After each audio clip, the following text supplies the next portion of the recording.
Olá, o Interesse Público está começando agora. Aqui você vai ver reportagens e entrevistas sobre a atuação do Ministério Público Federal na defesa dos direitos do cidadão, do patrimônio público e do meio ambiente. Veja o que vai ser destaque no programa de hoje. Em sessão plenária no STF, o Ministério Público Federal defende direito de gestante interromper gravidez de fetos anencéfalos. História preservada. Patrimônio cultural e arqueológico é resgatado de área onde vai funcionar a usina hidrelétrica Mauá, a 250 quilômetros de Curitiba. Você acha que o sistema previdenciário brasileiro precisa mudar? A nova proposta de aposentadoria para servidores públicos gera polêmica entre a própria categoria. E veja também, o Ministério Público Federal quer sua opinião para fazer mais pela sociedade.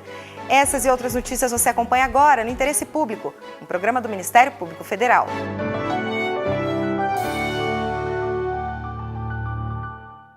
Em sessão plenária polêmica, o Supremo Tribunal Federal aprovou a opção de antecipação do parto para grávidas de fetos anencéfalos.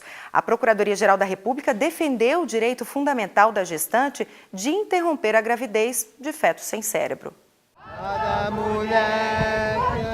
O assunto é polêmico e dividiu opiniões. Se nós começamos a descriminalizar um aborto de crianças com má formação, o que nós vamos fazer amanhã ou depois com aquelas outras crianças que nós já identificamos com algum problema de saúde e que com certeza sempre é uma provação para a mulher? A anencefalia é uma patologia que ela é totalmente incompatível com a vida extrauterina.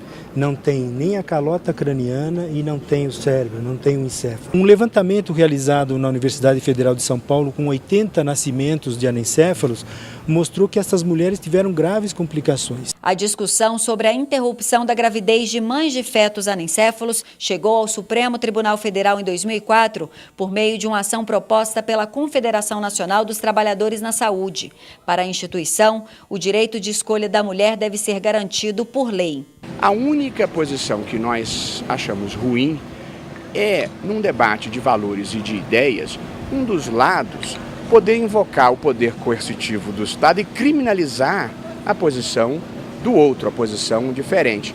Isso é uma visão intolerante da vida, uma visão autoritária da vida. A Procuradoria-Geral da República se manifestou a favor da ação. Segundo o parecer enviado ao Supremo, não permitir a antecipação do parto de bebê sem cérebro vai contra os direitos à liberdade, à privacidade, à saúde e à autonomia reprodutiva da mulher, além de ferir o princípio da dignidade da pessoa humana. O MPF ressaltou ainda que a anencefalia é uma doença incurável que pode ser diagnosticada com 100% de certeza. Segundo dados da Federação Brasileira das Associações de Ginecologia e Obstetrícia, 50% dos fetos anencéfalos morrem durante a gravidez e os que sobrevivem apresentam batimentos cardíacos apenas por algumas horas e raramente mais que um dia. A posição que defendi foi no sentido do acolhimento da ação de descumprimento de preceito fundamental, assegurando-se a antecipação terapêutica do parto na hipótese da anencefalia. É uma hipótese bem específica que não significa de nenhuma forma autorizar o aborto de uma forma genérica. Na votação, o Supremo Tribunal Federal acolheu os argumentos da ação, seguindo o parecer da Procuradoria-Geral da República. Quando não há, como na hipótese, qualquer possibilidade de vida extrauterina, nada justifica, do ponto de vista dos interesses constitucionais envolvidos, uma restrição tão intensa ao direito à liberdade e à autonomia reprodutiva da mulher.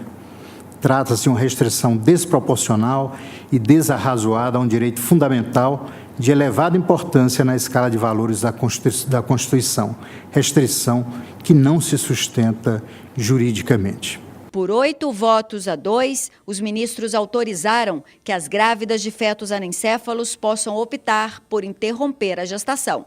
Até o ano de 2005, os juízes e tribunais de justiça formalizaram cerca de 3.000 autorizações para a interrupção gestacional em razão da incompatibilidade do feto com a vida extrauterina, o que demonstra a necessidade de pronunciamento por parte deste tribunal. As mulheres comemoraram a decisão. As mulheres brasileiras conquistaram o direito a escolher sobre sua própria vida, a decidir sobre sua própria vida, sobre seu próprio corpo. Com certeza é um momento inesquecível, um momento histórico para se comemorar muito. Atualmente, quem presta concurso público não pensa só na estabilidade do presente, aposta também em uma vida tranquila no futuro e sonha com as garantias e vantagens de uma aposentadoria de servidor público. Mas um projeto de lei já aprovado no Congresso Nacional cria um novo modelo de previdência para os futuros servidores. A proposta, que prevê o corte de diversos benefícios para quem se aposenta, gera polêmica entre a própria categoria. Viajar pelo mundo, ir ao cinema segunda-feira à tarde, curtir a família ou simplesmente não fazer nada. Enfim, descansar sem o compromisso da rotina de trabalho e com a renda mensal garantida é o sonho que todo mundo tem para a aposentadoria. Recentemente foi aprovado no Congresso Nacional o projeto de lei que cria o Fundo de Previdência Complementar para os servidores dos poderes Executivo, Legislativo e Judiciário. A medida vai atingir apenas os novos servidores públicos, aqueles que tomarem posse depois de o texto passar pela sanção da presidente Dilma Rousseff. Os atuais 2.200.000 brasileiros que já atuam no serviço público, se quiserem, poderão aderir à Previdência Complementar. Na prática, o Fundo Previdenciário vai funcionar da seguinte forma: os novos servidores irão contribuir com 11% sobre o valor máximo da aposentadoria paga pelo INSS, que hoje é de R$ 3.961. Para receber, além desse valor na inatividade, o servidor terá de aderir à Previdência Complementar e contribuir com mais 8,5% sobre a diferença entre o teto da Previdência Social e o salário. A União contribuirá com o mesmo percentual até o limite de 8,5%. O fundo será estruturado na forma de fundação, com personalidade jurídica de direito privado e terá na estrutura um conselho deliberativo, um fiscal e uma diretoria executiva.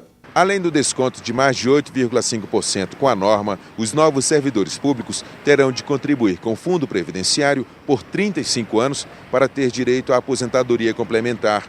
A proposta não agradou o Sindicato dos Servidores Públicos do Distrito Federal. A instituição acredita que a medida é um retrocesso, já que a aposentadoria é uma conquista da classe trabalhadora. A nossa aposentadoria, desde a Constituição de 88, a gente aposenta com nossa remuneração integral, que é o correto e justo. Não tem nenhuma razão lógica para um trabalhador, ao aposentar, reduzir a sua remuneração. Pelo contrário, ele precisa manter, e até ampliar, os seus ganhos para fazer face às suas necessidades dessa época. O assunto é polêmico também entre os próprios servidores. Eu acho que essa medida veio a desrespeitar o trabalho do servidor, a desvalorizar. A maioria dos servidores que estão entrando agora estão em procura de uma estabilidade, de uma aposentadoria melhor, e já com essa nova medida do governo aí reduziu bastante, né? Pensando no Brasil futuramente, eu acho que é uma boa medida. O Ministério Público Federal participou de uma audiência pública no Senado para debater o assunto. A Procuradora Regional da República, Zélia Pierdonat, ressalta a importância da transparência para o bom funcionamento da aposentadoria complementar. Antes de se aprovar um projeto de lei criando a Previdência Complementar, tem que ser criadas normas gerais em matéria de previdência complementar no serviço público. Não existe isso. Eu defendo a transparência exatamente do sistema de proteção atual. Porque o governo diz que a proteção previdenciária dos servidores públicos exige a transferência de recursos públicos para proteger, para conceder aposentadorias e pensões. Isso é passado. Este professor da Universidade de Brasília, especialista em administração pública, afirma que hoje o déficit da Previdência no Brasil chega a 60 bilhões de reais. Ele argumenta que o Fundo Previdenciário, em um primeiro momento, deve beneficiar especialmente o governo federal. Quando nós temos uma medida como essa, que está direcionada para organizar as finanças públicas, a tendência é que os estados e os municípios acabem também adotando esse padrão, porque, de certa forma, a previdência pública, ela acaba sendo algo que pesa muito, tanto para os estados como para os municípios. No próximo bloco, a MPF em Londrina defende resgate de patrimônio histórico e cultural em área onde vai funcionar a usina hidrelétrica Mauá. E os direitos dos deficientes auditivos são tema de audiência pública em Brasília. Veja a seguir.